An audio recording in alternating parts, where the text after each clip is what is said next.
নমস্কাৰ বন্ধুসকল, আশা কৰোঁ আপোনালোকৰ ভাল, মোৰো ভাল। যিহেতু আপোনালোকে ইউটিউবত দেখে মই ৰিলছ কিটচেনৰ ৱাৰ্ড্ৰপৰ টিভি ইউনিটৰ কিবা এনেকুৱা ভিডিঅ'বোৰ ৰিলছ বনাই আপলোড দিওঁ। আজি মই অটো কব্জা ফিটিং কৰি থাকোঁতে মই ভাবিলোঁ এটা ভিডিঅ' এটা বনাওঁ। অটো কব্জানো কেনেকৈ ফিটিং কৰে, কেনেকৈ অটো কব্জাটো থাকে। তো সেই অটো কব্জাটো প্ৰথমতে মই পাল্লাত ফিটিং কৰিলোঁ। এই দুটা পাল্লাটো দেখিছে আপুনি বাহিৰ ফালে যিটো, সেইটো দুটা স্ক্ৰু মাৰি থোৱা আছে। তাৰ পৰা আহি পেলাই এতিয়া আমি ফ্ৰেমত মাৰি আছোঁ। এই ফ্ৰেমত 4টাকৈ স্ক্ৰু মাৰিব লাগে, গতিকে আমি সেই স্ক্ৰুখিনি এতিয়া মাৰি আছোঁ। যিহেতু আজি মোৰ স্ক্ৰু মেচিনটো নাই, স্ক্ৰু মেচিনটো বেয়া হৈ আছে, সেইটো কাৰণে আজি হাততে কচিবলগীয়া হৈছে। আৰু অকণমান কষ্ট হয় হাতত কচিবলৈ, কিন্তু কি কৰিব, এতিয়া নাথাকিলেতো হাততে কচিব লাগিব। আৰু গতিকে হাতত লাহে লাহে কচি আছোঁ। আৰু চাওকচোন হাইড্ৰলিক কব্জাটো কেনেকৈ লাগে ন। যিহেতু হাইড্ৰলিক কব্জা মানে কি হয়, ইয়াত মেগনেটৰ কোনো দৰকাৰ নাই।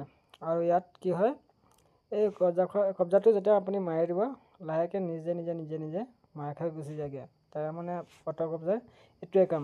আৰু এল কব্জা লগালে আপুনি কি হয়, নিজেই মাৰিব লাগে, নিজে খুলিব লাগে। সেইটো কাৰণে আপোনাৰ পাৰ্থক্যটো সেইটোৱে। অটো কব্জাটো হ'ল নিজেই মাৰ খাই গুচি যাবগৈ, আৰু কি কয় নৰ্মেল কব্জাবোৰ থিয় দিব লাগে। তাত আৰু মেগনেটটো লগাব লাগে, চুম্বক লগাব লাগে। মানে চুম্বকটো ইয়াত কোনো চুম্বকৰ দৰকাৰ নহয়। চাওকচোন লগাই আছোঁগৈ, এতিয়া হৈছেগৈ। আৰু এতিয়াই এডজাষ্ট কৰিব লাগে আছে। এডজাষ্ট কৰিব লৈছোঁ। মানে এডজাষ্টটো কৰি পেলাই মানে এডজাষ্টত কি হয় মানে কি অকণ বাহিৰে ভিতৰে বা অকণ তল ওপৰে কৰিব পৰা যায়। মানে সেইদৰে কৰি আছোঁগৈ। আৰু এতিয়া এডজাষ্টটো কৰা হ'লে মানে আপোনালোকে চাবগৈ দৰ্জাটো কেনেকৈনো মাৰ খায়।